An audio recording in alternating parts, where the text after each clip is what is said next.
We've talked about null and alternative hypothesis. The homework we just turned in was talking about the hypothesis testing for p hat, which is the one I have on the board. And then we were talking about, in this last section, hypothesis testing for a mean. The difference is when you're dealing with the mean, that's when we have the condition. Instead of n times p times 1 minus p, we just either have to know the data is normal or it has to be bigger than 30. And you're using the t distribution instead of the z when you read probabilities from the table. Remember, I talked about, we did the classical approach, the p-value approach, and we realized that neither one of those was super accurate because the t table does not give us all the probabilities. And so we kind of concluded that our best option on those is the calculator for most of those. So I may ask you to do one by hand. You should make sure you know how, but the majority of these we're just going to do on the calculator. Remember, that's if you go to stat tests. If you're dealing with the population mean, you're looking at number 2, the t test. If it was the proportion, which one would you use? The z, yeah, the one proportion z test. I thought somebody said B, and I was like, said B. Is it number 5? Wait, what class is that? Is that pre-calc? Dude, I don't know what I'm talking about. I'm sorry. Is it number 5? yes, number 5. God, number 5 is Okay. So, the last thing I want to talk about on this section is sometimes you might get that we reject the null, but it's not really useful. This can happen if you have a really large sample size. You could get a significant result, but it's not a practical significance. You know, it might be the difference between me saying something takes 60 minutes and 61 minutes. Is there really all that much difference? No, it might be significant, but not practically significant. So I wanted to show you an example where that happened, and this will kind of refresh how we do this one. The last example we did Friday, I did both by hand and on the calculator, so this one I'm probably just going to do on the calculator. So in 2003, the average age of a mother at the time of her first childbirth was 25.2. To determine if that has increased, a random sample of 1,200 mothers is taken and is found to have a sample mean age of 25.5 with standard deviation 4.8. Determine whether the mean has increased using alpha equals 0.05. Okay, first thing, no matter if we're talking about the hypothesis testing for the mean or the population proportion, we have to check our conditions. We are talking about the sample mean here because we're talking about average age. What is the condition that has to be true here? What's our criteria? In the first, and then null hypothesis, p equals 25.2. Yeah, but before I can even do that, what's the thing I have to check to see if it's even okay? Just see if it's the population is less than 5%, and if n times p times 1 minus p is greater than 10. Yes. Well, that's if the p, if we're talking about p. When it's the mean, And it's greater than 30. right, I either need it, the data to be normal or my n to be greater than 30. So I have 1,200, which is most definitely bigger than 30. So that's the piece that tells me it is normal, which tells me I can do all the other stuff I did. We had that one scenario where it wasn't normal and we had to use the binomial distribution to do it. So it is important to check this. Then we do our null and our alternative. Our parameter, the thing we're testing here, is the average, so the mean, so we're going to use mu. Null is always mu equals something, and that would be 25.2. Alternative, we want to see if it has increased, so our mean is greater than 25.2. All right, from here, if I asked you to calculate your t-value, you could. We're going to do it on the calculator here in a second, but do you guys remember how you calculate the t?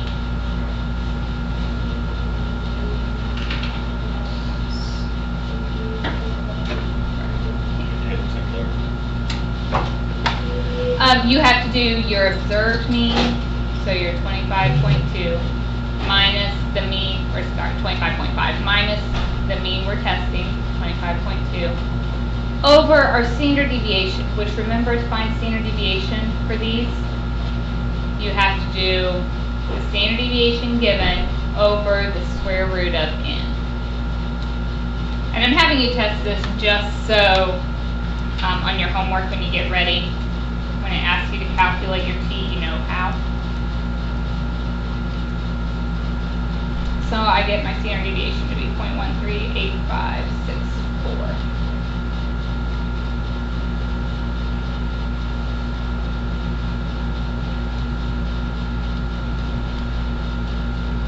Alright, and then you could calculate your t, and you get 2.165. If I wanted you to use the table, how many degrees of freedom would we have?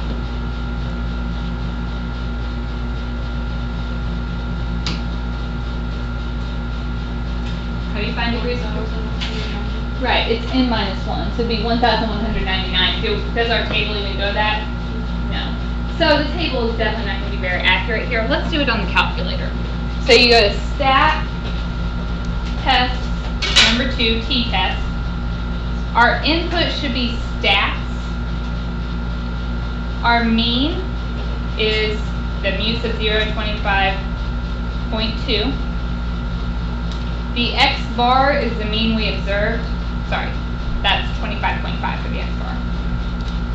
Our standard deviation, that's the standard deviation given in the problem, so that's 4.8. So I'll write this out so you can confirm that you're putting it all in correctly.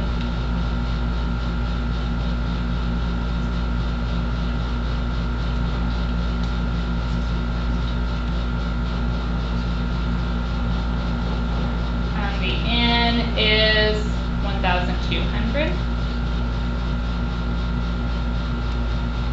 Our test, we are doing greater than. And then if you calculate, it tells you, do you get the same t-value we had found? 2.165. If you're finding the t on the calculator, I would like for you to just jot that down just so I know that where you got it. And then it tells me our p, the probability is 0.015.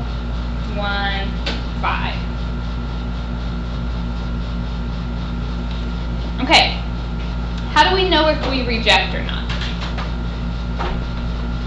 If it is less than. Right. What was my alpha? 0.15. So my p is smaller than my alpha, which means we reject the null hypothesis. Okay, so what this is telling us is if we tested this, we can say that the mean age has increased. Now, practically, is there a big difference in saying the average age is 25.2 versus saying it's 25.5? No, you're still talking about a 25-year-old woman. You're talking about months, just a matter of months difference. So we found it statistically significant, but practically it doesn't really matter. So that's what it means if it's not practically significant. There's a difference, but it's not significant. Right, like we reject them all, but it's not practically significant. Is that what Yeah. it says? Yes. So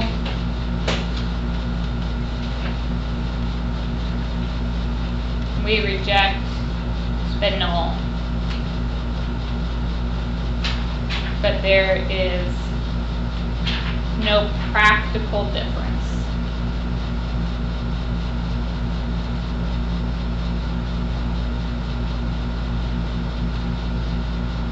Between 25.2 and 25.5 when we're talking about age. So it was statistically significant, but if we're thinking about it in practical terms, it wouldn't matter. Any questions? Yes, ma'am. Calculated the t sub 0. Uh-huh. How did we take the standard deviation divided by the I did square it. root of n? I did it right here, and that's where I got that number. Alright. Other questions? So the rest of the time you have to work on your assignment. I would recommend maybe doing the first one. It has you do like the critical or the classical method. You might make sure you can do 1 or 2 of these by hand, but then you're probably going to want to use the calculator for the rest because we know the by hand method is not as accurate as the calculator.